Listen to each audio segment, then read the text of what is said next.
Hi everyone, in this video I'll be discussing Schubert Impromptu D935 number 2 in A flat major. This piece is now set for LRSM grade 8 year 2021 to 2022. It is B9 in the syllabus. I have recorded a full performance of this piece. I highly recommend that you watch my performance first in the link I provided below in the video description.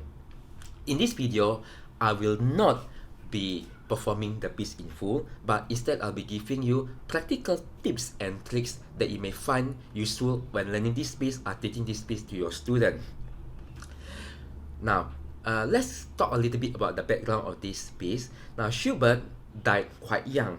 He died in the year 1828, just 1 year after Beethoven, and he died of syphilis.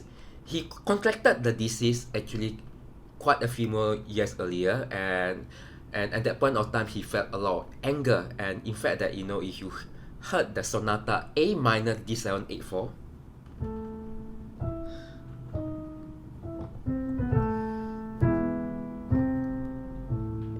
now that is basically almost like a funeral march, and that piece probably reflected his state of mind at that point of time of anger and upset, and he was pretty much very upset.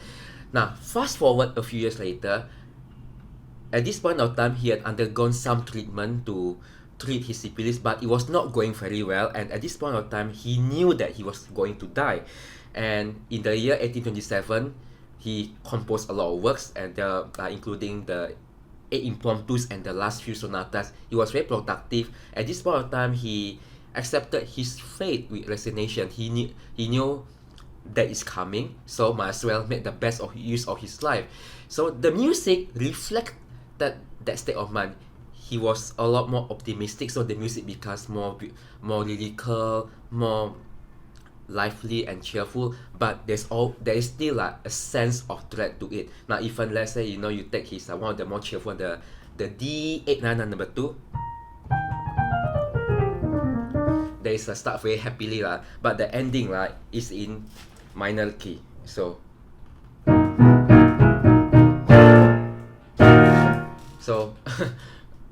although everything seems to be going well, but there is still some that anger, upsetness inside, but it just maybe just a little bit only.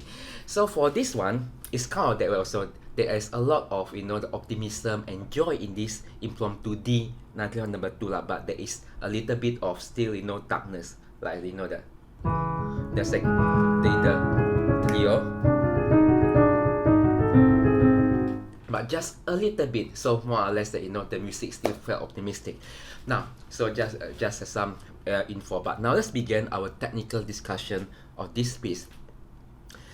Now, the first thing that we need to talk about is how to voice this first section of the piece correctly. Now, there is no virtuosic passage in this piece, so you don't have to worry about about some difficult fingerworks, but you do have to be able to voice chords very consistently in this piece throughout. Now, this is not easy because besides voicing chord, you still have to make sure that the melodic line above at the top notes of the chord sound legato and very much cantabile, and with a very good dynamic shaping. Now, so let me just play for you the first 4 bars first.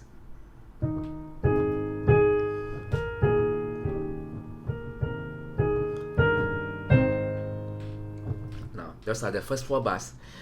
Now, if you do it correctly, the top melodic note should sound very clear.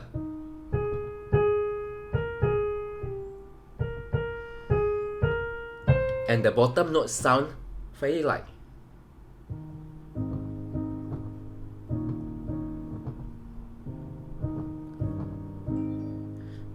Now, so what this means that the top melodic notes you need to be louder, although it's written PP but don't play it literally PP. Now, always when you see a dynamics, that is just a relative indication of volume. That means the starting line is the softest among the piece, but you still have to decide how loud exactly is this PP you want it to be, and how loud is each individual line of music in the piece. So the right hand, I will play it more like an MP, and the left hand and the notes below that melodic line, including the right hand accompaniment notes, play them pianissimo, P P P P 3P at least. So let me show you again the contrast you want to achieve. This is MP. Now play all the way down with the full sound. Make sure the finger reach the bottom of the key. And for the accompaniment notes, play them very lightly, just a very slight depression on the key.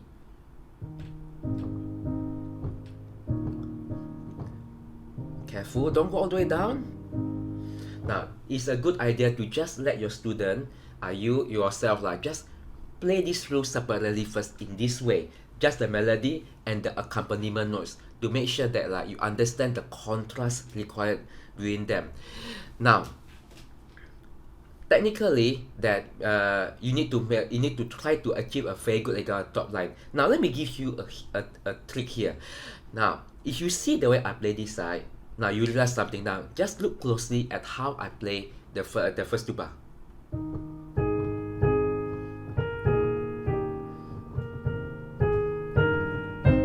Now, if you realize carefully that I didn't actually hold down the accompaniment notes in the right hand. Now, because you'll be doing legato pedaling throughout this piece, now, your main concern is just to connect the top notes. Now, the bottom notes are just basically like coloring effects, so you don't actually have to legato them all the way. So let me show you just the right hand without pedal.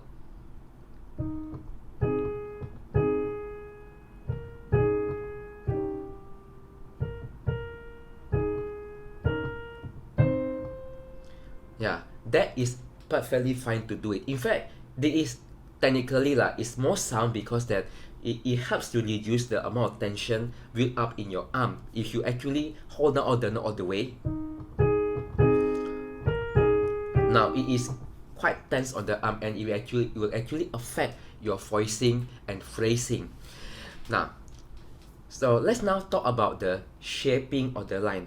Of course, Schubert is a great melody writer, and really to do any Schubert melody justice, you have to imagine that you are singing it out like a trained singer. Now, let me play for you just the melody.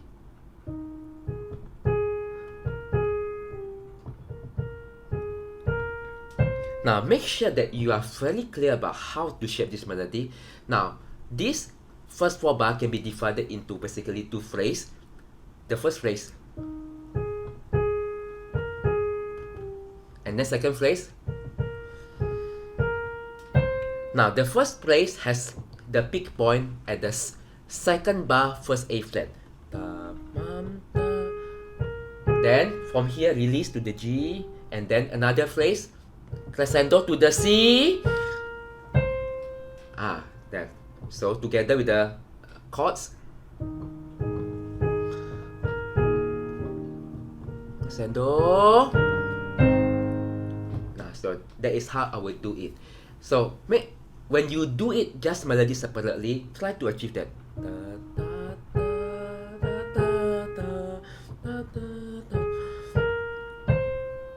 Then you get a vein. Then after that, then you combine. Now when you actually play it together with the chords, now use a little bit of arm. Now I like to push my elbow up a little bit on the longer notes.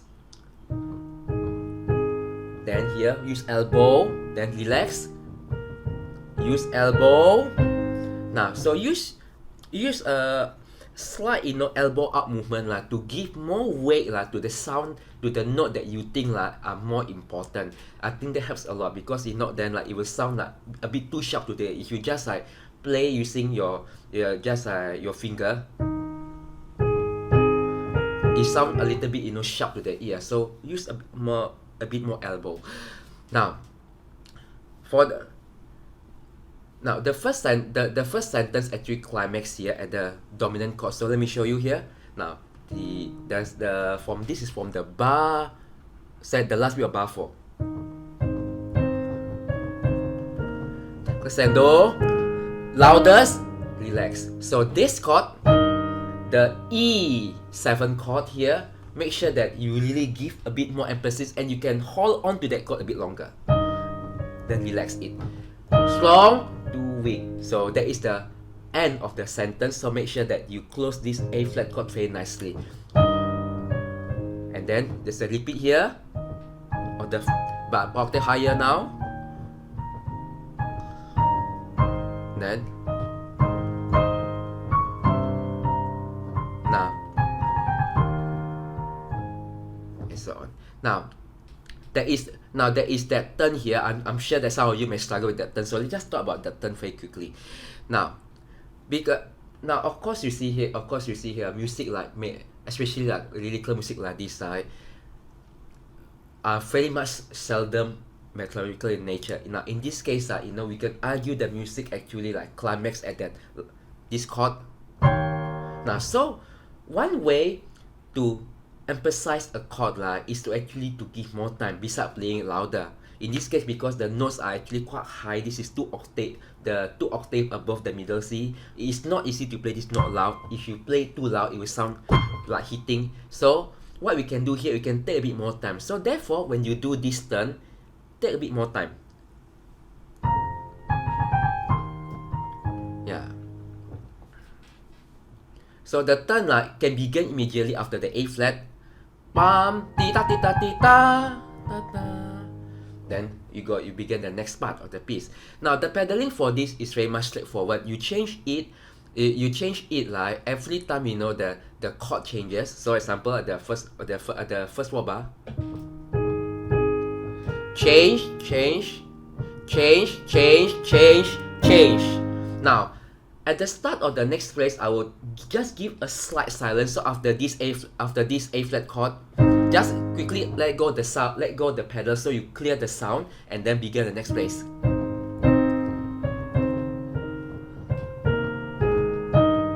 Clear the sound and so on. Now let's talk about the middle part.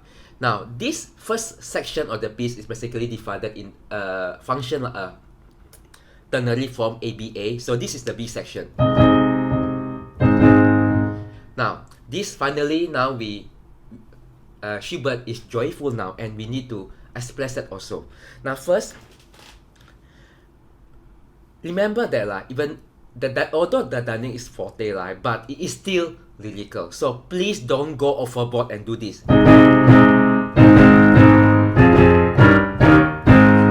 Now, I actually have seen this piece performed by a couple of older children before, and whenever it came to this middle part, they always get too excited and start to bang. Now this is not Rachmaninoff. Please don't do that. Now still make sure that you balance it out nicely. Now the rule that we established earlier on, meaning the melody louder and deeper and the accompaniment notes are lighter, yet it still applies here. So the bottom notes don't go all the way down, and just aim for an MF or MP sound. And the melody can be louder.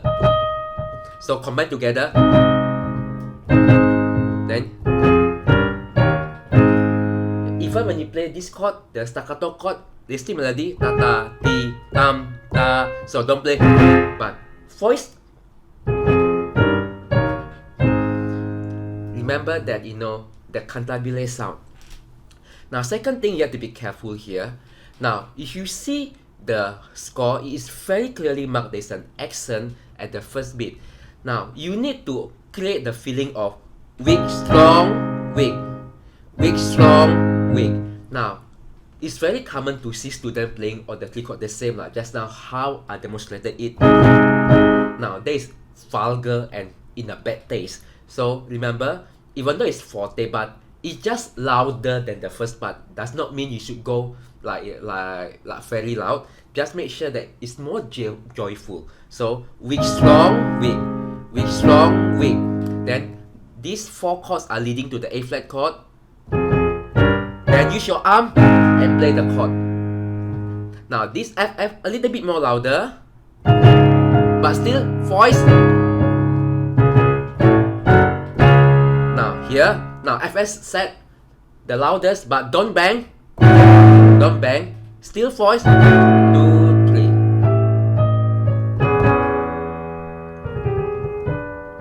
Then close. Then fermata hold longer as 2 or 3 count if you want to. Now, for the pedaling, now I like to do it phrase by phrase here. So I just like earlier on, I give a little bit of silence in between the phrase. Play the sound. Now for the staccato chord, just a little bit of pedal each on them to make sure they are not too dry. Then leave a pedal. Now you see my feet, one quick pedal each. Then here, the next part. Now I think it's quite appropriate in this case.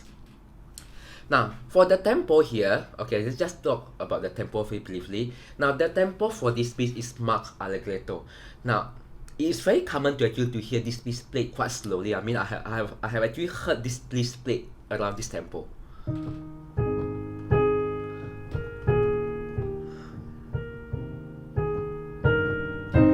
Now, I agree that it actually sounds really quite lyrical when you play it this way, but Schubert indicated allegretto, so please don't play too slowly. And if you play that slowly, this piece will go on to almost like 6 or 7 minutes long, and it can be quite draggy if it went on for too long. So pick a more like a fast brisk walk tempo. Now for the middle part, now because it's more joyful, I like to use a slightly faster tempo. Yeah, but if you want to, you can still keep the same tempo. It works just fine. But slightly faster tempo, I think is better to just to convey that slight joyous feeling to it. Now, then after the fermata, the starting melody returns again, but with slight differences in the second part of the phrase. So here, this is the return at bar 30.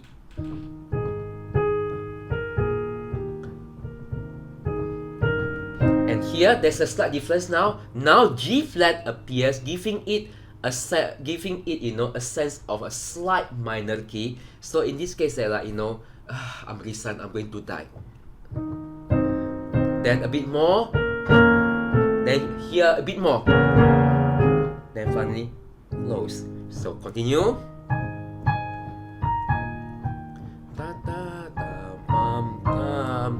Now resign.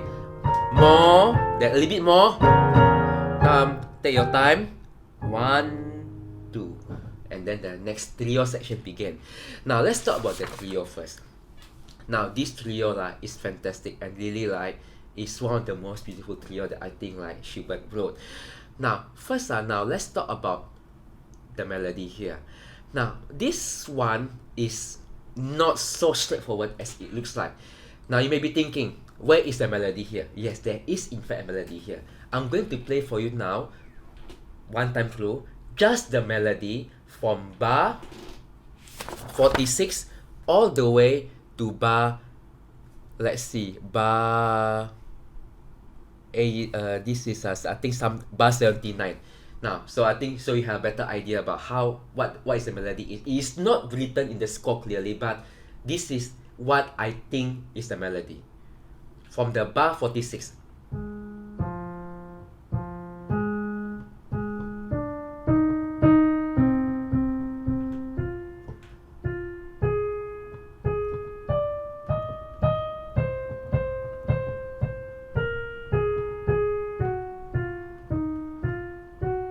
Then bar 59 now.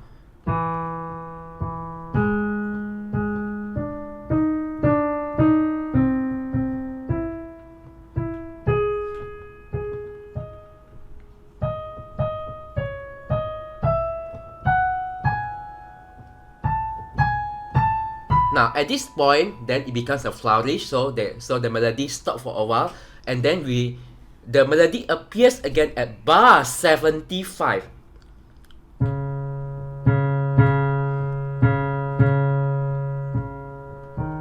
Then at this point, the melody repeats again. Okay, now, so that is the melodic outline of this trio section. Now, I highly suggest you bring it out correctly because it makes the music a lot more meaningful for this. Now, combined with all the broken chord, it sounds this way.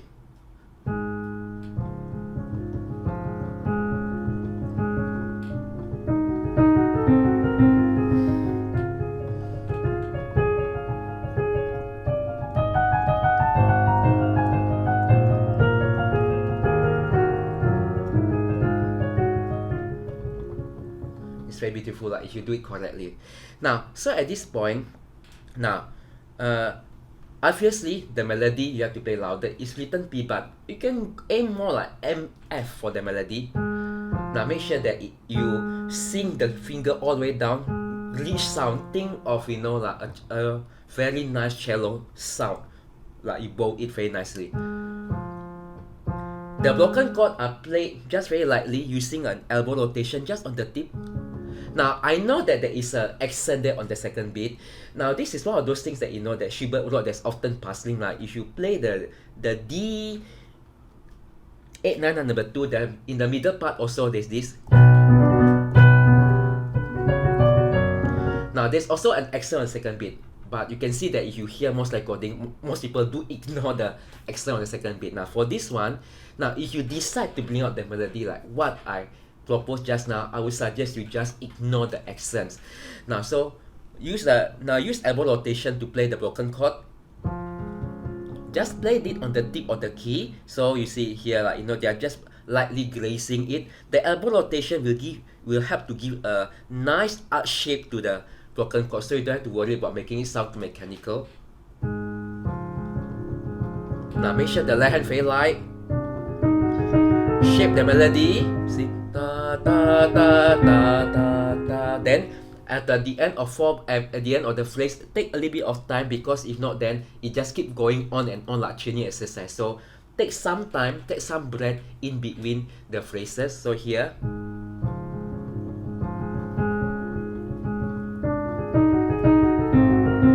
Breathe.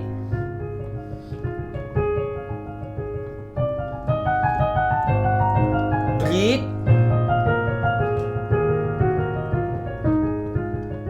Just a little bit of slowing down.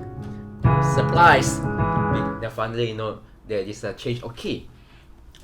Now, so that is what you can do for this section. Now, let's just talk a little bit briefly about how to connect the first part to the second part. Now, one of the common mistakes that you hear for this B-side is that there is too much of a gap between the A section and the trio section. So let me play for you just briefly before the trio start. And then some people page turn, and then there is the awkward pause there. Now,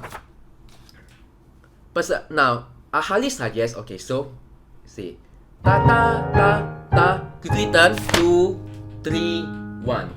Now, also in your head, try to subdivide quickly. 1, 2, 3, 4, 5, 6, 1, 2, 3, 1, 2, 3, 4, 5, 6, 1, 2, 3, 4, and then can continue immediately. Now, the trio, I would suggest keep the tempo pretty much the same. Now, I know that some pianists like to play this quite a bit more faster, and it gives a quite different feel when you play it faster. It sounds very joyful, but I think because the dynamic written here is P and PP, so I think that Schubert does not really have joy in mind here. It's more like a warmness in his heart. So I would not play it too fast, because if you play too fast, it is not calm anymore. So keep same tempo. 1, 2, 3, 1.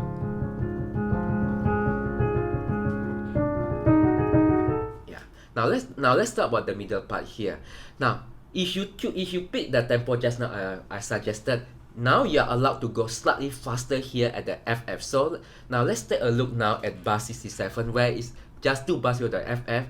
Now go really, that now the music become now radiant. We are going to A major, so a little bit faster. Big on speed.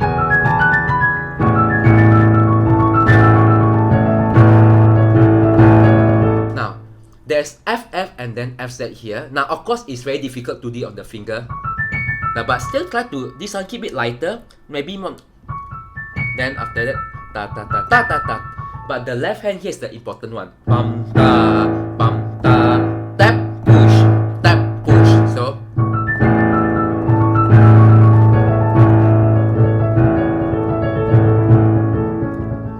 now be very careful here, it's very common, that for students to enter bar 75 too loud. So make sure that at the bar 74, you already must start to shift gear into a piano. So here I play from bar 72. diminuendo, then melody up again. Yeah, so make sure that that you start to calm down already from bar 74, because remember bar 75 the music become calmer, and then at bar 76 there's this trill probably will stump some people. Now 3/2 fingering obviously. Now for the two small notes, that grace note that end the trill, now it was probably easier to play together with the A. Yeah, easiest, but personally I like to do it after the A. Now you can also take a little bit of time before the D flat comes again, because it is a very sudden change of key, and normally it's a good idea to just give a bit of time before there is a drastic change of key. Yeah, just a little bit of wait, that is it be more musical that way. Now, and after that here at the bar 77, slow down, then repeat. Yeah, so make sure that at the bar 78 you do a little, because if not, then your audience will not be aware of the return of the starting melody or the trio again. So I'm going to show you again how to do it. Take your time, then start again, and so on. Now, the bridge section at the coda of the trio. Now it's a calmer, but there's a melody. Da, da. This is that is bar 91 for those of you who are following the score. Bar 91. This the melody.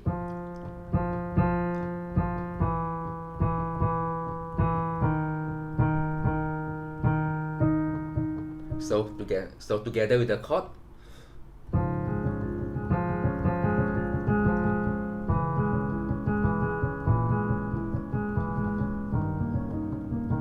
Slow down. Ditando, take your time. Plead. And so on. So very, very, very beautiful connection.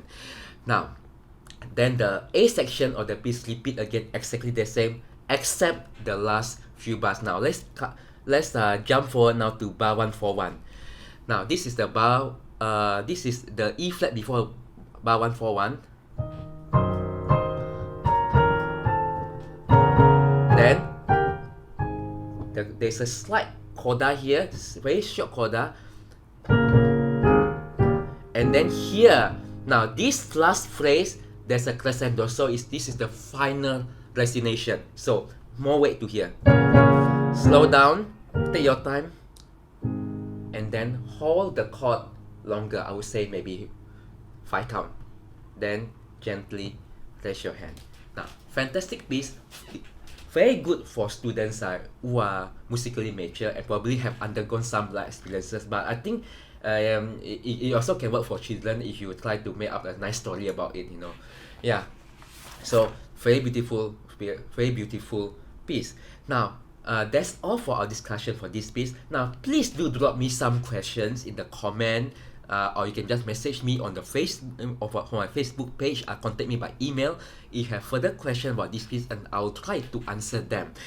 Now, please do subscribe to my channel if you like my videos. I will continually upload performances of advanced pieces grade and above, and also tutorials for the more popular one. So I hope you enjoy this video, and I hope you find it useful for your learning or for your teaching. Thank you for watching. Bye bye. See you next time.